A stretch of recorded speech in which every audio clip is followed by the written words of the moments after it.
ये कहानी है राजस्थान में रहने वाले दो दोस्त सौरभ और अंश की, जो बचपन से ही एक दूसरे के बहुत जिगरी दोस्त थे।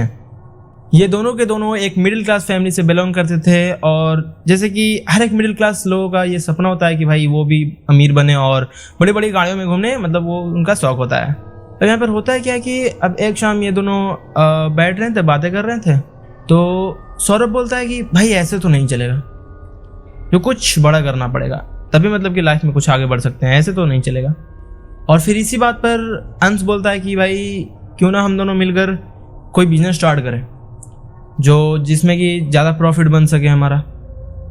फिर सौरभ बोलते हैं कि भाई हम लोग बिजनेस तो स्टार्ट कर दें, पर ऐसा क्या बिजनेस स्टार्ट करें जिससे कि हमारा प्रॉफिट ज़्यादा हो। और लगभग काफ़ी देर तक दोनों के सोच विचार करने के बाद सौरभ ने एक चीज़ नोटिस किया कि वो जो शहर में रहते थे उस शहर में एक भी होटल नहीं था, मतलब जहाँ पर आ सके लोग वहाँ पर स्टे करें, वैसा एक भी वहाँ पर होटल नहीं था। तो उसके बाद वो अंश को बोलता है कि भाई हमारे शहर में तो कोई होटल ही नहीं है जहाँ आकर लोग ठहर सके, तो क्यों ना हम दोनों इन्वेस्ट करके एक होटल खोल लें।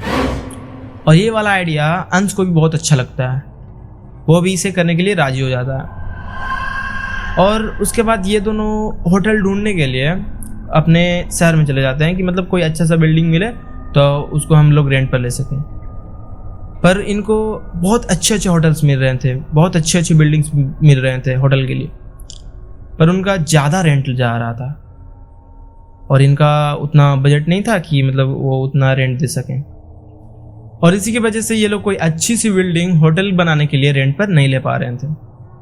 और ये लोगों को बिल्डिंग खोजते खोजते लगभग अब 1 महीना हो चुका था, पर इन लोगों को इनके बजट फ्रेंड में अभी तक एक भी बिल्डिंग नहीं मिली थी, जिसकी वजह से सौरभ गुस्सा हो जाते हैं और वो बोलते हैं कि भाई ये सब नहीं काम करेंगे, बिल्डिंग ही नहीं मिल रहा है रेंट में। ये लोग जब पूरी उम्मीद हार चुके थे कि भाई अब तो हमें कोई भी अच्छे से बिल्डिंग नहीं मिलने वाला, और इसलिए उदास मन से ये दोनों एक होटल के पास जाते हैं चाय पीने के लिए, मतलब छोटा सा होटल है वहाँ पर जाते हैं।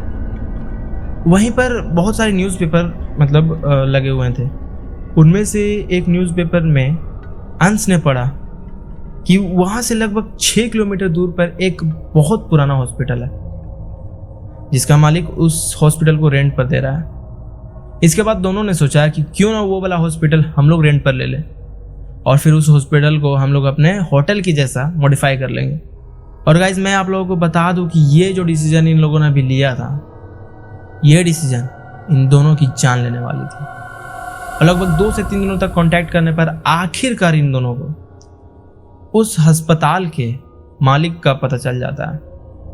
और फिर ये दोनों उसके घर पहुंच जाते हैं। भाई उससे पूछते हैं कि भाई आपका जो हॉस्पिटल है वो हमें बहुत पसंद आया, उसे हम रेंट पर लेना चाहते हैं और उसको हम लोग होटल में मॉडिफाई कराएंगे। तो वो जो बिल्डिंग का मालिक था वो तो राजी हो जाता है, पर इनको रेंट पर देने से पहले वो बिल्डिंग ये उनको पहले साइट पर ले जाता है कि तुम लोग पहले हॉस्पिटल देख लो भाई, फिर अपना जो करना है वो रहेगा वो करना। वो आदमी सौरभ और अंश को शहर से लगभग 6 से 5 किलोमीटर दूर एक थोड़ा जंगल वाला एरिया में एक बहुत बड़ा हॉस्पिटल के सामने ले जाता है। उस बिल्डिंग की हालत बाहर से काफ़ी बुरी लग रही थी और वो शहर के काफ़ी पास में था, पर वो थोड़ी जंगली एरिया में था। वो जगह थोड़ी सी जंगल के अंदर थी। इस वजह से सौरभ और अंश का उस हॉस्पिटल को रेंट पर लेने का मन नहीं था, पर उनको और उतनी बजट में कोई भी जगह नहीं मिल रही थी, इसलिए मजबूरन उनको वही जगह रेंट पर लेना पड़ गया। और इन सब के बाद सौरभ और अंश की ज़िंदगी में कुछ ऐसा हो जाता है जो इन्होंने कभी अपने सपने में भी नहीं सोचा होगा। अंश जो था वो सौरभ को बोलता है कि भाई अब जितनी जल्दी हो सके इस बिल्डिंग की मरम्मत करा के इसको होटल के जैसा रिन्यू करना होगा। तो वे लोग कुछ ही दिनों में मजदूर बुलवा कर उस होटल में काम स्टार्ट करवा देते हैं। और जब एक रात ये दोनों बिल्डिंग के नीचे वाले एरिया में बैठकर बातें कर रहे थे, तब अचानक से इनको ऐसा लगा कि बिल्डिंग में कोई बहुत भारी चीज ऊपर से नीचे गिरी हो, जिसकी वजह से ये दोनों डर भी जाते हैं। और फिर वो दोनों वहाँ पर भाग कर जाते हैं ये देखने के लिए कि आखिरकार वहाँ पर गिरा क्या था।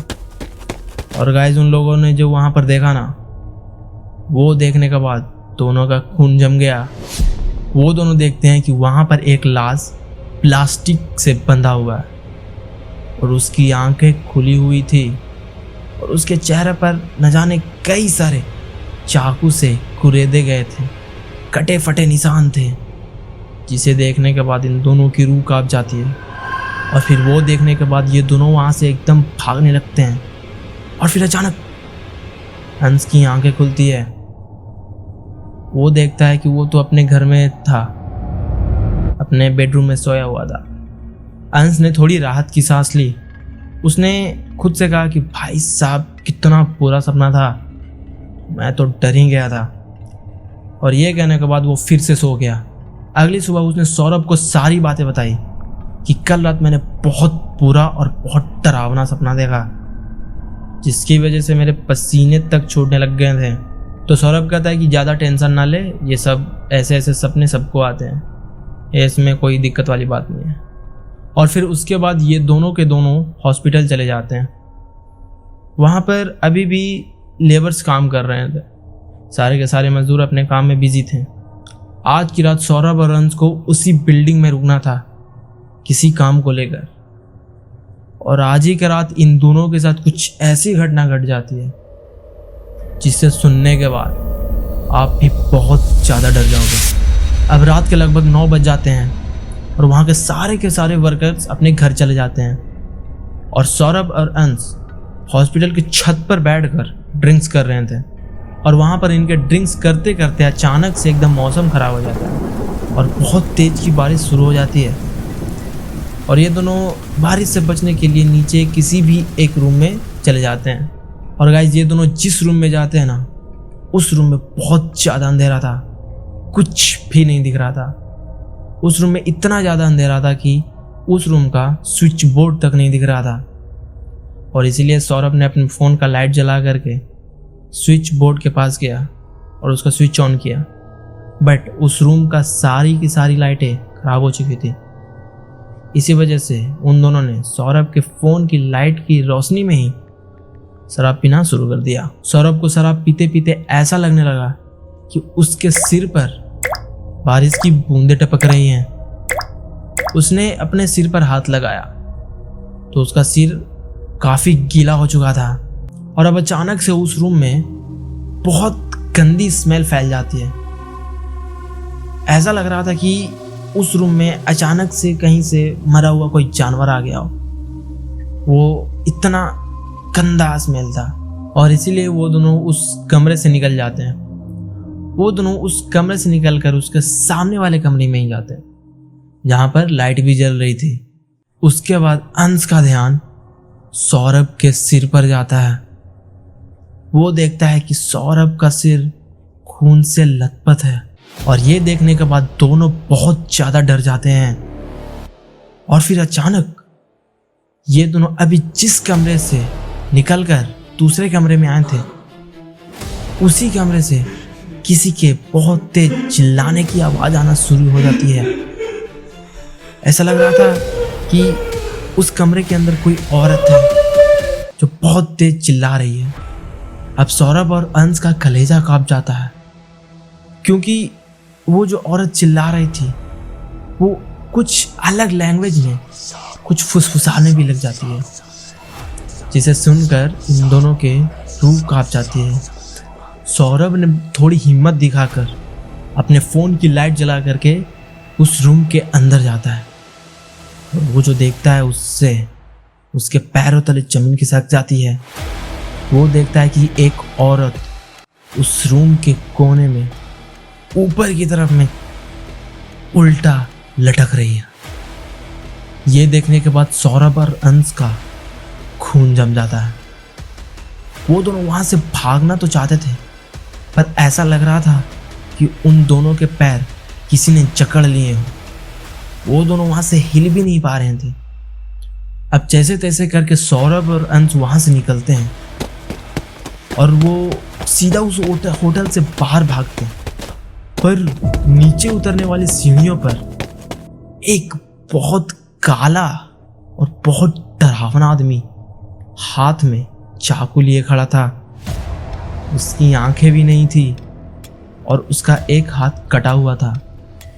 और एक हाथ में खून से लथपथ चाकू था, जिसे देखने के बाद ये दोनों और ज़्यादा डर जाते हैं और फिर ये दोबारा छत की तरफ भागने लगते हैं। वो आदमी अपने हाथों में चाकू लिए सौरभ और अंश के पीछे भागता है और सौरभ और अंश पूरी तेजी से छत की तरफ भागते हैं। वो जैसे ही छत पे भागते हैं, उन्होंने झट से ऊपर का दरवाजा बंद कर दिया, जिससे कि वो आदमी ऊपर ना आ सके। छत पर अभी भी बहुत तेज बारिश हो रही थी और ये दोनों इतना डर जाते हैं कि इनके मुंह से एक शब्द नहीं निकल पा रहा था। तो फिर अंश डरते हुए धीमी आवाज में बोलता है कि सौरभ भाई, इस बिल्डिंग में तो भूत रहते हैं, ये तो हमारी जान ही ले लेंगे, हमें कुछ भी करके यहाँ से निकलना होगा। पर यहाँ पर दिक्कत ये आ रही थी कि नीचे भागने वाली सीढ़ियों के पास में वो काला आदमी एक बहुत धारेदार चाकू लेकर इनको मारने के लिए खड़ा था। तो फिर ये लोग छत पर ही घूमने लगते हैं, जिधर तिधर भागने के लिए रास्ता ढूंढ रहे थे। और सौरभ को एक कोने में रस्सियाँ पड़ी हुई दिखती हैं, जिसका इस्तेमाल सुबह वहाँ के वर्कर्स करते थे। उसी रस्सी को लेकर ये दोनों ऊपर की साइड में बांधते हैं और नीचे की तरफ फेंकते हैं और फिर उसी रस्सी के जरिए ये लोग नीचे उतर जाते हैं और बिल्डिंग से निकलते ही वो दोनों अपनी बाइक उठाते हैं और सीधा उस बिल्डिंग के मालिक के घर के पास जाते हैं। और उसके बाद उन्होंने सारी बातें उस बिल्डिंग के मालिक को बताई और उसके बाद उस बिल्डिंग के मालिक ने कुछ ऐसा गाना जिसे सुनने के बाद आपके भी होश उड़ जाएंगे। उसने बताया कि जिन आत्माओं और भूत प्रेतों की तुम बातें कर रहे हो, वो कोई और नहीं बल्कि मेरी ही बेटी और बेटा है। यह सुनने के बाद सौरभ और अंश के पैरों के तले जमीन खिसक जाती है। सौरभ ने उससे पूछा कि आपके बेटे और बेटी की हालत ऐसे कैसे हो गई, वे दोनों मर कैसे गए और वे दोनों उस बिल्डिंग में अभी भी क्यों कैद हैं। तो उस आदमी ने बताया कि तुम लोगों को वो बिल्डिंग रेंट पे देने से पहले वो एक हॉस्पिटल हुआ करता था, वहाँ पर रोज हजारों मरीज आते थे और उस हॉस्पिटल को मेरे ही बेटे और बेटी चलाया करती थी। वो दोनों के दोनों डॉक्टर थे। पर एक रात जब वो दोनों लेट घर तक नहीं आए तो मैं खुद हॉस्पिटल चला गया उनको देखने के लिए। पर उस वक्त वहाँ कोई भी मरीज नहीं था और सारे के सारे स्टाफ अपने घर चले जा चुके थे। मैं सीधा अपने बेटे के कमरे में गया और मैंने वहाँ देखा कि मेरे बेटे और मेरी बेटी ने फांसी लगा ली थी। और गाइस, उस बिल्डिंग के मालिक के बातें सुनने के बाद सौरभ और अंश का दिल दहल जाता है। तो वहाँ पर सौरभ ने बोला कि आपने इसकी कंप्लेन पुलिस में क्यों नहीं की। तो वो आदमी बोला कि मैंने कंप्लेन भी की थी, पुलिस आई भी थी, बहुत दिनों तक जांच पड़ताल हुआ पर कोई सुराग नहीं मिला और तभी से उन दोनों की आत्मा उस अस्पताल में कैद है। उन दोनों की आत्माएं मेरे को मेरे घर में भी दिखती हैं। और ये सब सुनने के बाद सौरभ और अंश वहीं पर बैठ जाते हैं। फिर अचानक अंश ने सौरभ को कहा कि सौरभ, क्यों ना हम हमारे गांव के तांत्रिक बाबा को यहाँ बुलाएं। तांत्रिक बाबा तो ऐसे कई सारे आत्माओं भूत प्रेतों को भगाते हैं।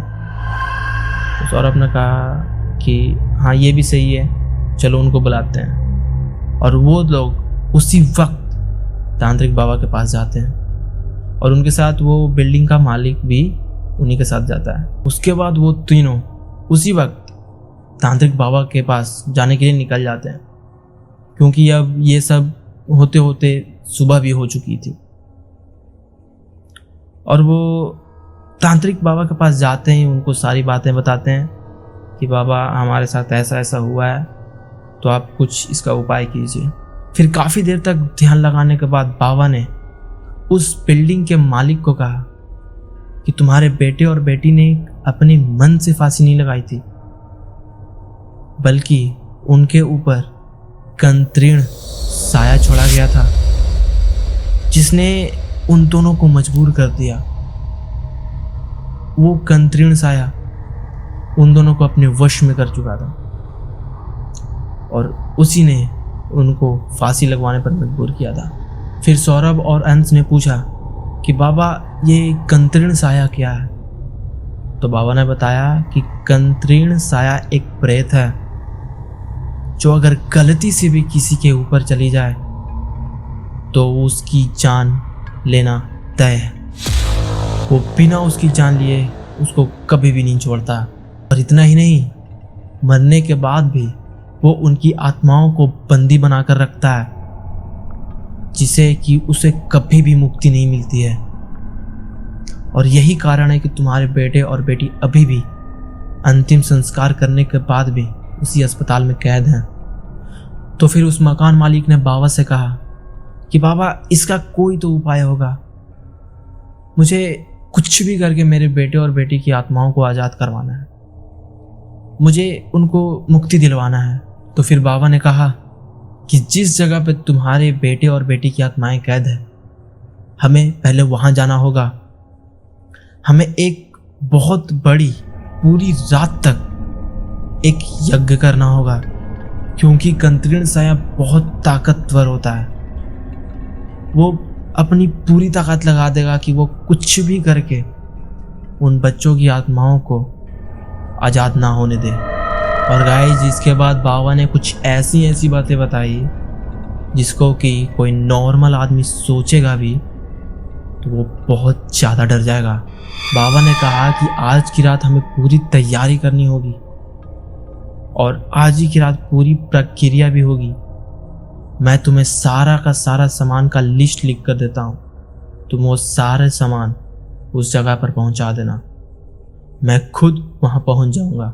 और जैसा कि बाबा ने कहा था, सौरभ, अंश और वो मकान मालिक, उन तीनों ने मिलकर सारा सामान इकट्ठा कर लिया और लगभग तकरीबन रात के 10 बजे हॉस्पिटल में जाकर एक जगह बीच के एरिया में बहुत बड़ा हवन कुंड बनाया और सारी सामग्रियों को वहीं पर रख दिया। और थोड़ी ही देर में बाबा खुद ब खुद वहाँ आ जाते हैं। और बाबा ने आते ही एक बहुत बड़ा लाल चंदन का घेरा बनाया, उसके अंदर उन्होंने उन सबको बिठाया और फिर उन्होंने कहा कि जब मैं तुम लोगों को कहूँ तब इस काले मुर्गे का सिर काट के इसका खून हवन कुंड में डाल देना और गलती से भी यहाँ से खड़ा होने की कोशिश मत करना और ना ही इस घेरे से बाहर निकलने की कोशिश करना।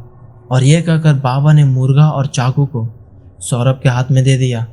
सौरभ, अंश और मकान मालिक ये तीनों अभी काफ़ी घबरा चुके थे। और इसके बाद बाबा ने कहा कि सुनो, हो सकता है कंत्रीण साया अपने छलावे की मदद से तुम लोगों के अपने घर वालों को या तुम्हारे अपनों को यहाँ पर चोट पहुँचाते हुए दिखे, पर गलती से भी कुछ भी हो जाए तुम्हें अपनी जगह से खड़े नहीं होना है और ना ही इस रेखा से बाहर निकलना है, क्योंकि तुम लोगों की एक भी गलती और हम सब की जाने जा सकती है। तो फिर उसके बाद उन सब ने कहा कि ठीक है बाबा, कुछ भी हो जाए हम लोग यहाँ से नहीं हिलेंगे। और उसके बाद बाबा ने प्रक्रिया शुरू कर दी। बाबा ने सबसे पहले उस हॉस्पिटल की मिट्टी को उस हवन कुंड में डाला, एक नींबू काट कर डाला और फिर कुछ मंत्र पढ़ना शुरू कर दिया उन्होंने। बाबा ने जब मंत्र पढ़ना शुरू किया तो लगभग 1 घंटे तक उस कमरे में कोई भी हलचल नहीं होती है। तो सौरभ को लगा कि बाबा तो इतनी देर से मंत्र पढ़ रहे हैं पर अभी तक कुछ भी नहीं हुआ। और बस अगले ही पल उस कमरे का तापमान धीरे धीरे ठंडा होने लगता है। ऐसा लगने लगता है कि वो लोग किसी मुर्दा घर में आ गए हैं जहाँ लाशों को रखा जाता है। एकदम ठंडी की जगह हो चुकी थी वो। और इसके अगले ही पल जो नज़ारे सामने आने लगते हैं उससे देखने के बाद आपकी भी रूह कांप जाएगी। उस मकान मालिक के बेटे और बेटी, वो दोनों उस कमरे के ऊपर की साइड में कोने के साथ उल्टा लटकती हुई दिखती हैं, जिसे देखने के बाद सौरभ और अंश वो डर जाते हैं पर हिम्मत जुटा करके भी वो वहीं पर बैठे रहते हैं। और इसके अगले ही पल उस कमरे में बहुत तेज हवाएं चलना शुरू हो जाती हैं और वो सभी लोग उस हवन कुंड के चारों ओर बैठ जाते हैं जिससे कि वो आग ना बुझे। और फिर तुरंत किसी के तड़पने की आवाजें आने लगती हैं। कंत्रीण साया अब हमारे सामने खड़ा था। वो दर्द में चीख रहा था। उसकी आंखें बहुत बड़ी बड़ी थी। ऐसा लग रहा था कि उसकी आंखें किसी बहुत खतरनाक जानवर की हो। उसका शरीर एकदम नीला था और वो अभी बहुत ज़्यादा तड़प रहा था। वो लगातार एकदम चीखते ही जा रहा था और इधर बाबा बिना रुके मंत्र का उच्चारण कर रहे थे। और अब आखिरकार वो समय आया जब सौरभ को बाबा ने इशारा किया और सौरभ ने झट से उस काले मुर्गे का सर काट के उसका खून उस हवन कुंड में डाल दिया। और उसके बाद कंत्रीण साया का शरीर एक काले धुएं की तरह उस कमरे में उड़ गया। और उसी वक्त उस मकान मालिक के बेटे और बेटी की आत्मा उस रूम में कहीं सफ़ेद पाउडर के जैसे उड़ गई। और फिर बाबा ने कहा कि अब तुम्हारे बेटे और बेटी आज़ाद हो चुके हैं। ये कंत्रीण साया अगर हम लोगों ने इसको कैद ना किया होता तो ये पूरी ज़िंदगी तुम्हारे बच्चों को अपने वश में रखता। और गाइस, ये वीडियो यहीं पर कंप्लीट होता है। तो अगर आपको ये वीडियो और ये स्टोरी अच्छी लगी हो तो हमारे चैनल को सब्सक्राइब करना मत भूलना। और ऐसे ही वीडियोस मैं लाता रहूँगा, बस प्यार दिखाना गाइस आपको।